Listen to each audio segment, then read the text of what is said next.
सिंहासन बत्तीसी की छठी कहानी रविभामा पुतली की कथा। पांचवी पुतली से महाराज विक्रमादित्य की कहानी सुनकर जैसे ही राजा भोज सिंहासन पर बैठने लगे, तभी उन्हें छठवीं पुतली रविभामा ने रोक लिया। उसने राजा से पूछा कि क्या सच में वो इस सिंहासन पर बैठने योग्य हैं।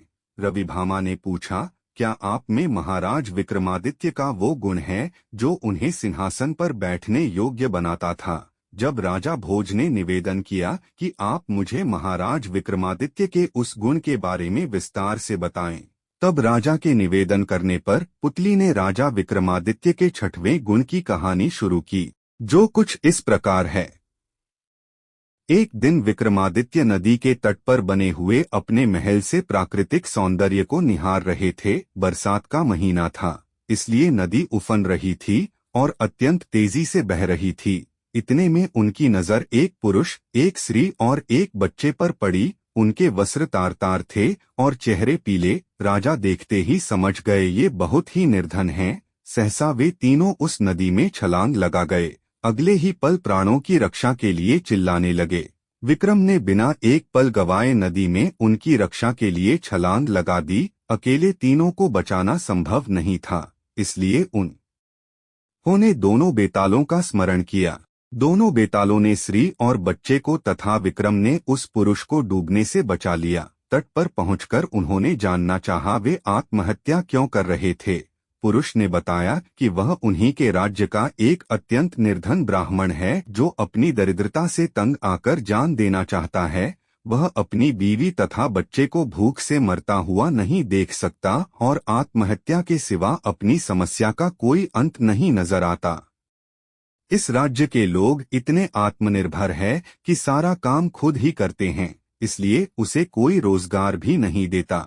विक्रम ने ब्राह्मण से कहा कि वह उनके अतिथिशाला में जब तक चाहे अपने परिवार के साथ रह सकता है तथा उसकी हर जरूरत पूरी की जाएगी। ब्राह्मण ने कहा कि रहने में तो कोई हर्ज नहीं है, लेकिन उसे डर है कि कुछ समय बाद आतिथ्य में कमी आ जाएगी और उसे अपमानित होकर जाना पड़ेगा। विक्रम ने उसे विश्वास दिलाया कि ऐसी कोई बात नहीं होगी और उसे भगवान समझकर उसके साथ हमेशा अच्छा बर्ताव किया जाएगा।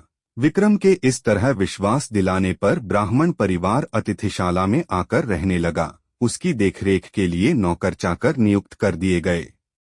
वे मौज से रहते, अपनी मर्जी से खाते पीते और आरामदेह पलंग पर सोते। किसी चीज की उन्हें कमी नहीं थी, लेकिन वे सफाई पर बिल्कुल ध्यान नहीं देते। जो कपड़े पहनते थे उन्हें कई दिनों तक नहीं बदलते। जहां सोते वहीं थूकते और मलमूत्र त्याग भी कर देते। चारों तरफ गंदगी ही गंदगी फैल गई। दुर्गंध के मारे उनका स्थान एक पल भी ठहरने लायक नहीं रहा। नौकर चाकर कुछ दिनों तक तो धीरज से सब कुछ सहते रहे, लेकिन कब तक ऐसा चलता। राजा के कोप की भी उन्होंने परवाह नहीं की और भाग खड़े हुए। राजा ने कई अन्य नौकर भेजे, पर सब के सब एक ही जैसे निकले। सबके लिए यह काम असंभव साबित हुआ।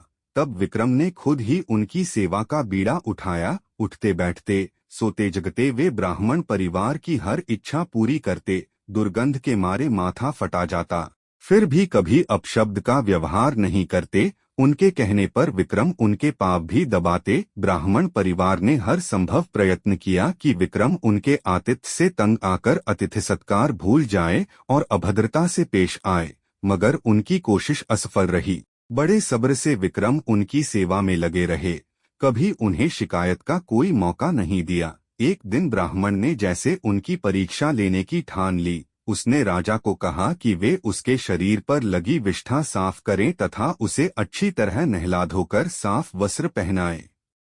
विक्रम तुरंत उसकी आज्ञा मानकर अपने हाथों से विष्ठा साफ करने को बढ़े। अचानक चमत्कार हुआ, ब्राह्मण के सारे गंदे वस्त्र गायब हो गए। उसके शरीर पर देवताओं द्वारा पहने जाने वाले वस्त्र आ गए। उसका मुखमंडल तेज से प्रदीप्त हो गया, सारे शरीर से सुगंध निकलने लगी। विक्रम आश्चर्यचकित थे। तभी वह ब्राह्मण बोला कि दरअसल वह वरुण है। वरुण देव ने उनकी परीक्षा लेने के लिए यह रूप धरा था। विक्रम के अतिथि सत्कार की प्रशंसा सुनकर वे सपरिवार यहाँ आओ थे। जैसा उन्होंने सुना था वैसा ही उन्होंने पाया। इसलिए विक्रम को उन्होंने वरदान दिया कि उसके राज्य में कभी भी अनावृष्टि नहीं होगी तथा वहां की जमीन से 3-3 फसलें निकलेंगी। विक्रम को वरदान देकर वे सपरिवार अंतर्ध्यान हो गए। महाराज विक्रमादित्य की यह कहानी सुनाते ही रविभामा वहां से उड़ गई। कहानी से सीख, हमें भी अपने घर आए अतिथि की अच्छे से सेवा करना चाहिए और उन्हें पूरा सम्मान देना चाहिए। हमारे देश में अतिथि को देवता का स्थान दिया गया है, इसीलिए कहा जाता है अतिथि देवो भव। आगे की कहानी दूसरी वीडियो में देखेंगे। ऐसी ही कहानी देखने के लिए हमारे चैनल को सब्सक्राइब करें।